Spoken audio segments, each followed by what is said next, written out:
एक सेकंड जरा सा मैं आपसे अनुरोध करूंगा। एक सेकंड, ये दोनों मोहतरमा का मैं नाम आपको, द वायर की जो ये दो मोहतरमा हैं, इस्मत आरा और नाओमी बार्टन। इस्मत आरा और नाओमी बार्टन द वायर के कुछ पत्रकारों जैसे इस्मत आरा और नाओमी बार्टन। अब नाओमी बार्टन कहाँ की है, यहाँ की रहने वाली है कि अमेरिकन है, इंग्लैंड की है, भगवान जाने। लेकिन नाओमी बार्टन और इस्मत आरा को इन्होंने अवार्ड भी दिया और कैश भी दिया। कितना कैश दिया ये पता नहीं है, एग्जैक्ट आंकड़ा ये पता नहीं है कि इन्होंने इन दोनों पत्रकारों को कितना कैश दिया। और द वायर और इंडियन अमेरिकन मुस्लिम काउंसिल के बीच में एक गहरा रिश्ता है। इसके अलावा बहुत सारे इंडिपेंडेंट सोशल मीडिया इन्फ्लुएंसर हैं जो आजकल यूट्यूब पर, सोशल मीडिया पे, बहुत सारे टेलीविजन चैनल्स में भी गुप्त रूप से, हालांकि अभी तो सैटेलाइट चैनल्स में उस तरह से वर्चस्व नहीं है, लेकिन यूट्यूब, फेसबुक, इंस्टाग्राम और ट्विटर, जो अब एक्स हो गया है, इन सारे टेलीग्राम वगैरह पे, इन सारे ग्रुप्स में, व्हाट्सएप पे, इन सभी सोशल मीडिया प्लेटफॉर्म्स को यूज करने वाले जो इन्फ्लुएंसर्स हैं, कंटेंट क्रिएटर हैं, जर्नलिस्ट हैं, उनमें से बहुतों को 2022 से लेकर अब तक ये ग्रांट मिल चुके हैं, जिसका कोई डेटा आप अभी अगर सर्च करेंगे तो आपको मिलेगा नहीं, लेकिन ये ग्रांट मिले हैं। जिस प्रकार से कि द वायर के इन दोनों जर्नलिस्ट को अवार्ड के बहाने कैश दिया गया, उसी तरीके से ऐसे जर्नलिस्टों को, ऐसे कंटेंट क्रिएटर को, जो कि दलितों और मुसलमानों के परसिक्यूशन की अगर कोई खबर है तो उस तिल को ताड़ बना दे, इसके लिए उसको प्रमोट करे, उसे प्रचारित करे, उसे प्रसारित करे, इसके लिए ये इंडियन अमेरिकन मुस्लिम काउंसिल काम करती है। ये इनका मैंडेट है, इसके अलावा कोई काम नहीं करती है। ये सिर्फ यही काम करती है कि अगर कहीं मुसलमानों के खिलाफ कोई कुछ बात हो रही है तो वहां पर यह संस्था पहुंच जाती है, ये कहने के लिए कि देखिए हम आपका प्रोटेक्शन करते हैं। लेकिन इनका एजेंडा प्रोटेक्शन करना नहीं है, इनका एजेंडा अलग अलग। अब अगर आप इसका शोध करेंगे कि इंडियन अमेरिकन मुस्लिम काउंसिल को क्या सोरोस का ओपन सोसाइटी पैसा देता है, बिल गेट्स का सोसाइटी पैसा देता है, रॉकफेलर फाउंडेशन पैसा देता है, तो डायरेक्ट नहीं मिलेगा आपको, डायरेक्ट फंड नहीं मिलेगा। वो सोसाइटी के वहां से डायरेक्ट पैसा मिलता है ऐसा नहीं है, या डीप स्टेट पैसा देता है। लेकिन आप पक्का मान के चलिए कि अमेरिका में अमेरिकी डीप स्टेट का निश्चित रूप से इनमें हाथ है।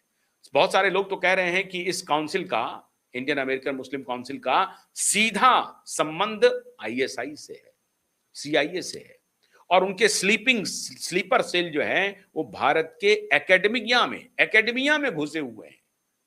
वो किसी भी तरह का ग्रांट किसी को दे सकते हैं, कॉलेज में पढ़ाने वाले प्रोफेसर को दे सकते हैं, जर्नलिस्ट को दे सकते हैं, डॉक्टर को दे सकते हैं, क्योंकि इस संस्था के संस्थापक ही डॉक्टर है, न्यूरोलॉजिस्ट है, वो दिमाग के डॉक्टर हैं, डॉक्टर उबैद, और डॉक्टर राशिद भी उसी प्रोफेशन से जुड़े हुए हैं। तो अब मेडिकल कॉलेज में, मेडिकल इंस्टीट्यूशंस में किस प्रकार की गड़बड़ियां हो रही थी ब्लास्ट में, आपको दिख गया था ना, तो बताने की जरूरत है।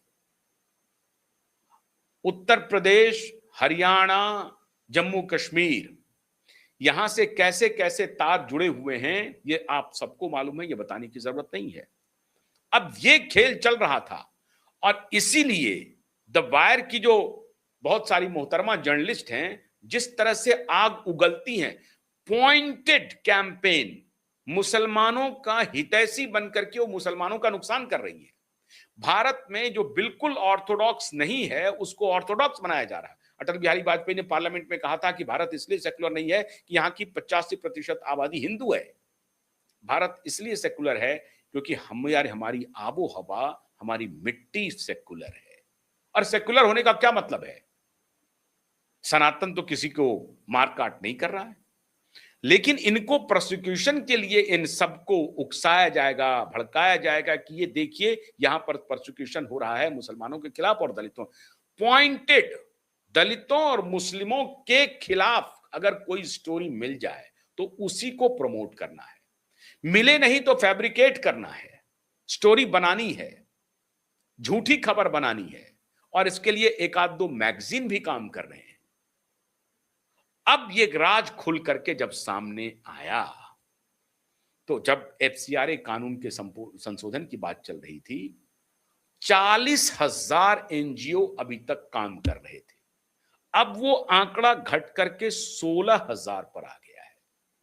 अब इसी से आप अंदाजा लगा लीजिए कि लगभग 24,000 एनजीओ को बंद कर दिया गया, उनकी दुकानें बंद हो गई हैं। ये चल रहा था, ये सॉफ्ट स्टेट नहीं था, वरन की हमारी लीडरशिप, जो पुरानी लीडरशिप थी, वो हैंड इन ग्लोव थी इन संस्थाओं के साथ। और सामने में किन्हीं ने कहीं अगर कोई गलत हो रहा है तो उसकी आवाज तो उठनी चाहिए, कि उसके तहत ये खेल चल रहा था। समाज को तोड़ने की प्लानिंग एक दिन में नहीं बनी है मित्रों। अब इनकी परेशानी क्या है कि सरकार इन सब पर प्रतिबंध लगा रही है, रोक रही है, इनको देख रही है, तो ये हल्ला मचा रहे हैं, तो ये शोर मचा रहे हैं। 24,000 एनजीओ जो बंद हो गए, जिनको फॉरेन फंडिंग मिलती थी, और हजारों लाखों में नहीं मिलती थी, करोड़ों में मिलती थी, उनकी जो दुकान बंद हुई है, तो अब वो चोर चोर चिल्ला रहे हैं, किसी भी तरीके से इसको फंसा दो।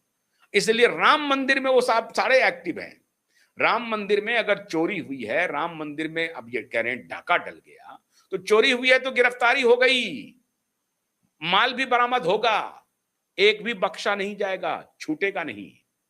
लेकिन यहां जो पर्दे के पीछे साफ साफ चोरी डकैती हो रही है समाज को तोड़ने के लिए, उस पर कोई एक्शन नहीं होना था क्या? तो ये भटकाने के लिए ये सब खेल चल रहा है। जो काम हुआ है, अगर राम मंदिर में, अयोध्या में, पुलिस अपना काम कर रही है और एक भी नहीं बचेगा।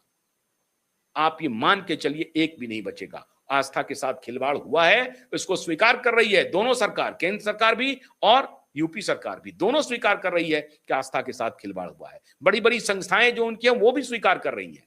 तो एक नया तैयार किया जा रहा है कि बड़ी मछली बच जाएगी, छोटे मछली को कोई बचेगा नहीं, बड़ी हो चाहे छोटी हो। सब कुछ सीसीटीवी में है और सीसीटीवी के फुटेज एसआईटी के पास है और वो लीक भी हुए हैं, दिखाया भी जा रहा है। तो पारदर्शिता का उच्च मानदंड अपनाया जाएगा। लेकिन ये परेशानी वहां नहीं है। परेशानी का जो अकाउंट हम आपको दे रहे हैं, ये इंडियन अमेरिकन मुस्लिम काउंसिल जो है, ये जो इतने दिनों से 2002 से ही खेल शुरू हुआ था और 2022 से तो इन्होंने ओपन ग्रांट शुरू कर दिया। पहले छुप छुपा करके पैसा देते थे, 2022